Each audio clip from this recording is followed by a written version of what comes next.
Hello folks, this is Nigel at Spiritual Renaissance New Zealand, and I'm going to make a video here we're going to go through this video of the Prime Minister's speech, and I am going to make commentary as we go along because I would like to do that and give you my thoughts on some of these things, and it's just my opinion. Anyway, I'll roll this through, and I've watched about half of it, and it's pretty bizarre all the way through. So I assume that it doesn't get any less strange at the end. We might just turn it off halfway through. We'll see how we go. Okay, here we go. But just for the purposes of ensuring that we're also modelling best practice, we will be moving further apart as well. I have a couple of updates and then a thank you. Over the past... So that first little bit was talking about their bubbles being together. I don't know whether I might have missed that, but or whether she's still going to say that bit about the bubbles. But anyway, she talks about the finance minister and hers bubbles being together, and I'm like, seriously? We're talking about bubbles now? Seriously, I mean, if somebody out on the street was talking about bubbles the way she is, you'd probably just about have them locked up. But anyway, it's our Prime Minister. Last few days, we have been discussing the importance of personal protective equipment, or PPE as it's called, for our frontline health staff and also for our essential service workers. They are looking after us, and so we in turn need to make sure that we are looking after them. So I wanted to give you a few more specifics around our PPE stock in New Sorry, Zealand. that's just a message for me. The Director General of Health, you may have seen, included in his press statement this morning some of the stocks that are currently held in New Zealand. DHBs hold 5.1 million masks. Oh, impressive. We've got masks. Million gowns. And gowns? 2.7 wow. million pairs of gloves. And gloves. And 60,000 items of eye protection. So they've got masks, gloves, and gowns. Health has a wonderful. National reserve of 18 million masks. A reserve Yesterday, of masks. 18 million. Masks wow. were released from the National Reserve, and today I'm told were sent to DHBs to replenish their stocks. Over the next month, the Ministry of Health will be supplying 4 million masks to the health sector and a further 4 million masks to non-health sector essential workers. Hallelujah, we're all saved. We've got masks. We can live in safety. Masks aren't going to stop coronavirus by themselves, for sure. And there's a lot of evidence that chemtrails have been dropping the coronavirus. There's planes still going up through the air. Air New Zealand plane was spotted going over Gisborne, doing a full circle and going back up to Auckland, and it did have a chemtrail, so we can expect some illness in that area. Now, interestingly enough, she starts talking about the illness and how many she knows and expects will actually get sick soon, and that's kind of weird in itself. Anyway, I'll carry on. I'll let her carry on. Also working closely with a Whanganui-based manufacturer of masks, who helpfully in New Zealand produce 60,000 masks a day and 45,000 what are called N95 masks. Those are masks specifically used by our health workers and this is kind of slow, but anyway. Masks that you might see day to day. We are actively assisting them, I'm advised, with distribution logistics so that they can focus entirely on production. The Ministry of Health is compiling a priority list so essential workers at the most risk of contracting COVID-19 receive masks and personal protective equipment first. DHBs are being given refreshed guidance on the appropriate clinical use of PPE to help them plan usage and order. PPE, I think it is personal protective, PPG, personal protective gear or something like that. Anyways, whatever she That's what it is. As you may have heard me mention yesterday, we still have some work to do with the distribution aspect of PPE. But I know that this is a priority for those who are leading our response operation, and will include the normal supply networks and working with new private sector support to just continue to grow our PPE stocks. I also wish to follow up on some of the points that Director General Ashley Bloomfield made earlier. Sounds like they have more mask stock than they do Kiwi Bank stock, that's for sure. Today, about the continued rise in the number of COVID-19 cases in New Zealand. As I have said many times before, sadly, an increase in cases is expected. In fact, it is the whole reason why we are in a lockdown. What we are seeing now are the cases already in New Zealand before that lockdown started. And these will keep Sorry, I'll just keep going here. Up each day and will continue to rise for at least 10 days or more. And I'm expecting that those increases will continue to be steep. However, if we keep to the lockdown rules and limit our contact with others, we should start to see the impacts of that. So she is expecting there to be more illness, you know, real positive thinker here. If we follow the rules. I want to remind people again why it's so important. If you today have COVID-19, you may not know that for several days. Say in that time you decide to walk with a friend, not in your bubble. Here we go, bubble talk. Friend then visits a family member, not in their bubble. That sets off another chain of transmission that will still be showing up weeks from now. So I say again, please stay home. Stay in your bubble. Break the chain and save lives. I also want to use these briefings to draw attention to and acknowledge some of the extraordinary efforts essential workers are undertaking in the fight against COVID-19, and there are many unsung heroes across New Zealand. I will do my very best to acknowledge just some of them as much as I can. Today, I want to single out our medical lab scientists, a workforce of 1,823 at 8 labs across the country, processing incoming tests 24 hours a day, 7 days a week to get the job done. Now keep in mind that a couple of days ago, Jacinda was standing up on national television and telling us that these tests are not that reliable. So there's 1,800 scientists with tests that aren't reliable. They're on separate shifts in separate teams and on rotating rosters to help preserve physical distancing and stay safe as they carry out this vital work to help in the track. But don't worry, this virus isn't serious anyway, so don't get into this fear thing of, oh my God, if we can't test for it, how will we know? Of course you don't. But then you can always fall into the category of being a probable case, which is somebody who tests negatively for it, but just has the symptoms of it, so they just go, okay.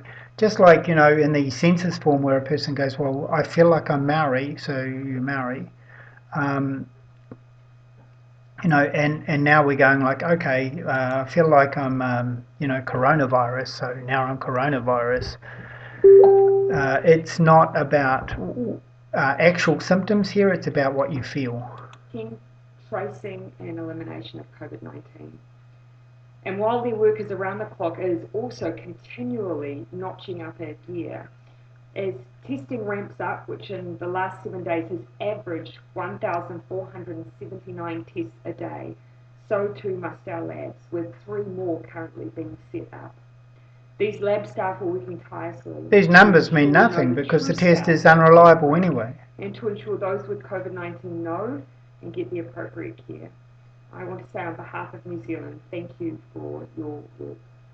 I'll now hand over to the Minister of Finance, Grant Robertson, who will give us an update on the implementation of the wage subsidy.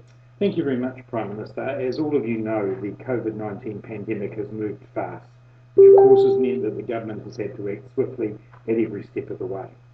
When we put in place the wage subsidy scheme just over a week ago, we said we would continue to monitor the scheme and make changes to it if we need to, and we have. On Monday, we lifted the $150,000 cap on the scheme so workers who are employed by medium and larger. Now, this wage subsidy is actually an effort to get you accustomed to accepting money from the government for no work, so that you can kind of get hooked up to their little machine that feeds you money, and you accept it. And basically, once you're hooked up to that, they can then actually say, well, now you don't get any more money unless you get vaccinated. Now your children must be vaccinated before they go back to school, which is what's happening in the States, and so forth. They, in other words, basically, they have the ability to control you, much greater ability to control you than they've ever had before, all based on a lie. Businesses could also get the benefits. Today I am announcing some modifications that we have made to the scheme to ensure as many people as possible stay in their jobs.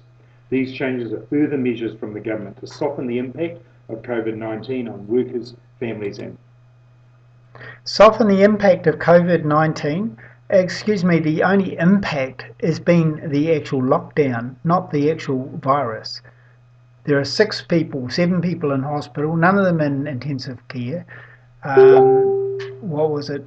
200 cases, something like 200 or 300 cases now. I don't know what the actual number is now, but none of them are serious that have been found. And out of that includes probable cases again.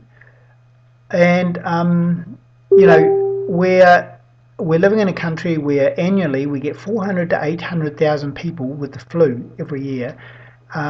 In 2009 is just one example, which was a bad year because we had H1N1, and there were 1,508 people hospitalised that year by the H1N1, whatever it's called, flu. 49 people died that year of the flu. There was no lockdown, and we moved on. And now there is no one's died. 6 people in hospital, and we have a countrywide lockdown. It just doesn't add up. Businesses and position us all for the economic recovery once we exit level 4. The following changes apply from 4 p.m. today. Firstly, the current sick leave scheme is being folded into the wage subsidy. By the way, he talks about economic recovery after this is all over. All I can say is that somebody's lying somewhere, because with the billions of dollars that they are actually... Where's this money coming from? World Bank? Where is the money coming from for this? And if that money is coming as a loan, then we have to repay it. Now, they've already loaned billions and billions of dollars from the World Bank for roading, 12 billion, and for other things. There was 1.9 to mental health, 1.9 billion. So, economic recovery? I don't think so, not for a long time. The scheme to prevent double dipping. The leave scheme was designed at a time when we had very few people unable to work or self-isolating. Clearly that has now changed. We are, however, looking into a sick leave provision scheme for essential workers, particularly those aged over 70 or who have compromised immunity, and we'll have more to say about that in the coming days. Secondly, the requirement on employers to make best endeavours to pay their employees 80% of pre-COVID income remains. However, if this is not possible, then employers who take up the scheme must pass on the entire wage subsidy to their employees. Now we get into making threats. This applies to all workers. All workers must receive at least the full value of the subsidy. Even if the lockdown requires businesses to operate with no activity, the subsidy allows them to keep their workers on the books. It is vital that we keep an attachment between employers and workers so that a recovery can start quickly. You really get the idea from this that this finance minister doesn't trust New Zealanders, right? if he did, he wouldn't be saying all that, because it's just what we naturally do anyway. So thirdly today, we are also saying that we are requiring employers to keep employees in employment for the period of the subsidy. Requiring employers to keep them in employment? Well, pretty bloody hard to keep anyone in employment when we're all locked down and we're not allowed to work. The changes that we are announcing today take the potential cost of the scheme from between $8 and $12 billion. Clearly that will vary depending on how many businesses take it up. And where is that money coming from? It's merely an estimate of the amount of money that we believe the scheme may cost. I want to make it clear to employers, nothing in this scheme overrides your legal obligations, including to pay for any work completed at the wage rate agreed between you. Legal obligations, yeah. And your staff. We have had a lot of questions about leave. The scheme does not change any legal obligations. Just remember, before you start quoting legal obligations, that we only work for one reason, because we want to. Employers have. Employees should not be compelled to take their leave to receive the subsidy. We are running the scheme in a high trust model in order to get money out the door to support workers, families and businesses. High trust model? I don't think so. Not when he's talking about practically issuing threats of legal obligations and so forth. Affected by COVID-19. We will soon begin publishing the names of firms who have received the subsidy as indicated to them when they applied for the subsidy. As I said, now that's interesting that they're publishing the names of firms, companies, that have applied for the subsidy. Now, I wonder why that is, and that you can be sure it's got a little bit more of a hook on it than at first glance. Anyway, we'll carry on. Yesterday, I want to hear from anyone who believes an employer is taking the wage subsidy but not, and we need to work together to get through this and be ready. Now here he says he wants to hear from anybody who believes that an employer isn't handing the money over. Now again, what this is doing, this is a very socialist kind of activity. It's basically, we want you to inform on your fellow comrade, right? This is just, call about your neighbour if you see any suspicious activity, and so forth. This is the kind of thing. The police minister was saying the same thing. We want to hear phone calls of anyone flouting the safe distance rules. In other words, if somebody sneezes in the supermarket in front of you without covering their mouth, you should be calling the police and say, look, somebody sneezed just in front of me without covering their mouth. The police run down, taser them, handcuff them and drag them off for sneezing. When the economy begins to recover. I just want to say two other quick things before I finish. The first. Now, this is really weird. Do you notice how the actual video sound is actually slowed down at this point? Isn't that kind of odd? Does that ever happen on videos? Not normally. And I don't know why that is. Anyway, if anyone offers any ideas as to why on this particular video that's all slowing down, you tell me. Those is to update again on numbers in terms of what is slow down. $2.7 billion dollars to 428,768 workers, and this includes 58,741 self-employed people. I need to stress again that the demand for the scheme is very high. People involved in. Of course, the demand for the scheme is very high. These are sheep that are just taking the handout. They think, oh, great, we've got some free money, and they're signing up for it. Of course, it's a carrot, right? Anyway, we'll carry on. BSD are working hard to respond and process applications as fast as they can under challenging conditions. I want to again thank the Minister of Social Development, the Honourable Carlo Cipollone, the Chief Executive of the Ministry of Social Development, Debbie Power, and all their staff for the extraordinary work they have done to process that many applications. It Extraordinary is work. important for everybody to try to be patient and be kind to one another. All of these people are working as hard as they can. And just on one very minor point, if I may, Prime Minister, just to confirm something I believe Patrick asked yesterday, the mortgage repayment deferral again is open and underway. All the banks are taking applications for today. Did you speech today, are you doing any contingency planning in case the lockdown is extended beyond 4 weeks? Well, obviously, many of the plans that we already have in place have that ability to continue on. Of course, Makes you wonder, doesn't it? If this thing goes on for months and months, are they going to run out of money? the best chance we have of limiting the time that we're all in this lockdown is if we obey the rules. This town's been messed up here. Weird. As I've often said, we'll know that, and public will know that based on what we see with our cases. Not only our case numbers, but whether or not they're coming from community transmission, or whether or not we're able to identify the source. So, notice how it's cutting out and sort of I find that very odd. Anyway, public will know that by the updates we're regularly giving, and we'll have a sense of that before we reach the end of those 4 weeks. I'll come to Jessica, and then I'll come back over. Prime Minister, was the message you expected the Finance Minister to need to deliver to employees? You need to pass this money on. It seems like a bit of a no-brainer for most people. Yeah, it does.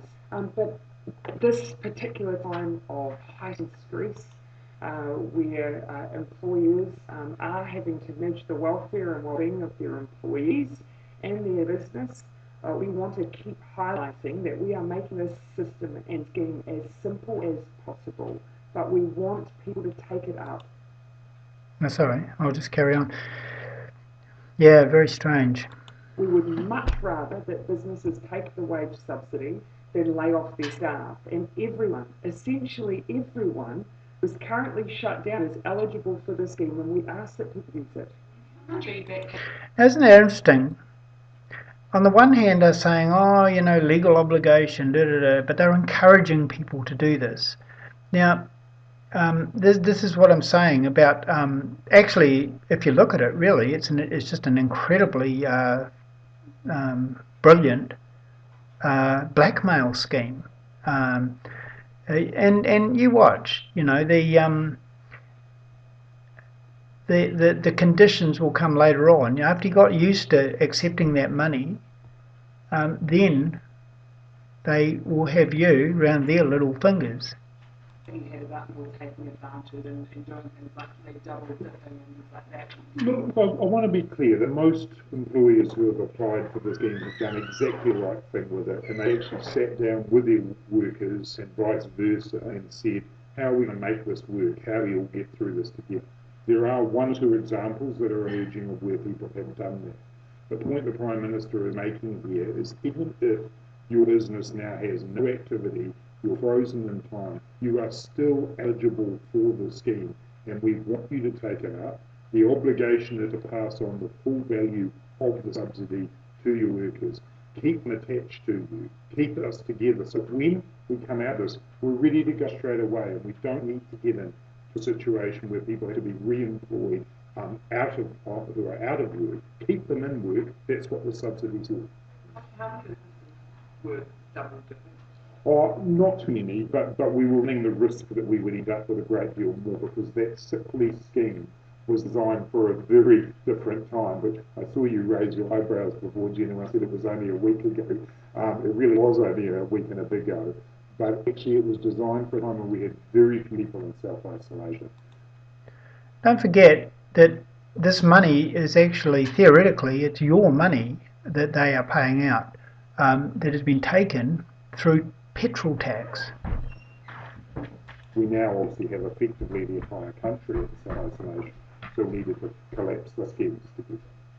We have to keep our borders closed until there's a vaccine. Ultimately, as you'd expect, the border right now does present the greatest risk for us managing COVID-19, both now and on an ongoing basis. I think it's too soon to say that. But you can imagine that I am very determined that once we get COVID-19 back under control, that we keep it under control. Okay, now that was a very important statement right there. The reporter asked if we would have to be under lockdown until there was a COVID-19 vaccine. And let's just roll that back just a little second. Let's see if we can get that. It was designed for a very different too far. time. I saw you raise your eyebrows. Let's just wait for that question and listen to it again. It really was only a week and a bit ago. But actually it was designed for a time when we had very few people in self-isolation. We now obviously have effectively the entire country in self-isolation. So we needed to collapse the skills. In prison. We have to keep our borders closed until there's a vaccine. Ultimately, as you'd expect, the border right now does present the greatest risk for us managing COVID-19, both now and on an ongoing basis. I think it's too soon to say that, but you can imagine that I am very determined that once we get COVID-19 back under control, that we keep it under control. Keep it under control. Now, that was the key word there. How does she intend to keep it under control? Vaccine. Now, what I am guessing with this is that when the lockdown ends, you will be unable to come out of lockdown unless you have been vaccinated. Now, that's a scary thought. You see what I'm saying? That is a very concerning thought to me. This is a human rights issue. This is a religious issue. Because if mandatory vaccination comes in like that, then we are basically being told we have no human rights left. Now, using this so-called virus as a pretext to bypass human rights does not bypass the fact that human rights have been bypassed. If you see what I'm saying, right? I couldn't think of the word there, but it doesn't exclude that point that our human rights are being bypassed.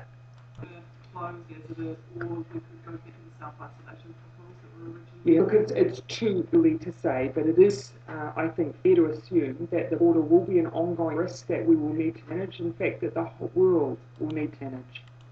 Now, one of the things is that the more that people actually agree by signing up on this and so forth, the more they will see that what they're doing is being accepted, and so that will give them an indicator that it will be possible to actually issue a mandatory vaccination order and get away with it.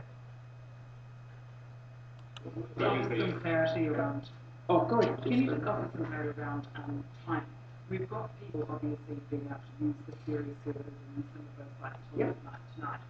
If they use the ferry, for example, and you have to get to a destination, will they be given some wiggle room? Yeah, the whole point of ferries and domestic flights continuing until right through Friday is simply to allow people to get home. We had backlog, we had people at ferry terminals who weren't able to get back to their usual place of residence. We needed to allow that to happen. So we needed to allow people to get back home. I wonder what law was used to allow the Saudi Arabia businessman, billionaire, to arrive in Christchurch in his private jet today. No explanation. of course, that needs to then happen for their onward journey. But the expectation is that people go straight home and they stay home. What happens to people who are caught out trying to travel domestically after tonight? The same as everyone else. There is an expectation that people stay in their homes. We, of course, continue to advise people against long-distance travel. It just poses too much risk, so stay home and stay local. Do you know how many New Zealanders are in quarantine domestically before? And if there were, is it likely some here on an increase in cases will be driven by New Zealanders? So the numbers that are coming in at Auckland Airport who are being required to essentially quarantine in the approved facilities, as I'm advised, are predominantly people who don't have self-isolation plans, rather. Notice the sound quality again, it's very kind of jumpy and altered, quite weird. Than just people who are symptomatic. So there are both in the group, but predominantly it's people who have rushed home and have no plan, and so are being put in facilities to ensure that they are staying in self-isolation. She didn't answer the question. She didn't say how many. Sorry? They're required to stay in their rooms as you'd expect. What's one at a time? I'll come over here. When the government released modelling, you specifically mentioned it suggests how many people are going to contract the disease. Why is that? It's not withheld. As I've said, those numbers will be released, but I've also been very quick to point out that we are utilising the same modellers that are actually providing commentary in the. Again, very altered audio there. Like this has been doctored or something to chop out certain words or something. Public domain as well. Michael Baker, for instance, is part of the Ministry of Health Technical Advisory Group.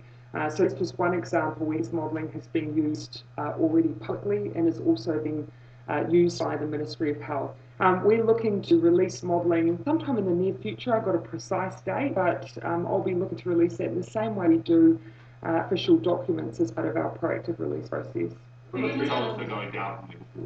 I mean, you said you're so we're saying in the public, but is that no community transmitted at all, or is it cases on the fine? I've asked my chief science advisor to start working in a bit more detail around how our alert level system works for not just escalation, but de-escalation. But to give you a general sense, I've already talked about the intelligence that we get from individual cases. So it's not just how many cases we have, but what's happening with clusters of transmission and whether, and again, we're able to identify source or whether or not we still have community transmission. So those will be some of. In other words, this is all one gigantic experiment, science experiment, with you in the petri dish. Okay, carry on. The indicators we'll be looking for to see whether or not we can move back down the levels, either regionally or nationally. How likely is it we set 4 weeks because there's a realistic chance we could move alert levels within 4 weeks, but it will all come down to whether or not people are paying attention to the rules and are following true self-isolation. But people will continue to get a sense of how well we're doing based on the numbers which we release to you daily. I'll go down in the middle. Is the government working with Australia to facilitate child rights for people in South America? Not that I'm aware of. By the way, this mention what you said there was that the success will be dependent on how many cases there are presented and all of this, right? We already know that there's very, very few cases that are actually coming up of this coronavirus, and most of them are probable and 7 in hospital and so forth, right? Now, what you'll see is that this is just a classic system of they will say, well, that's because we took action quickly and so forth, and they will use the low case count as being caused by their actions, which is not necessarily true at all. Oh, where did I go? Hold on. Well, look at that.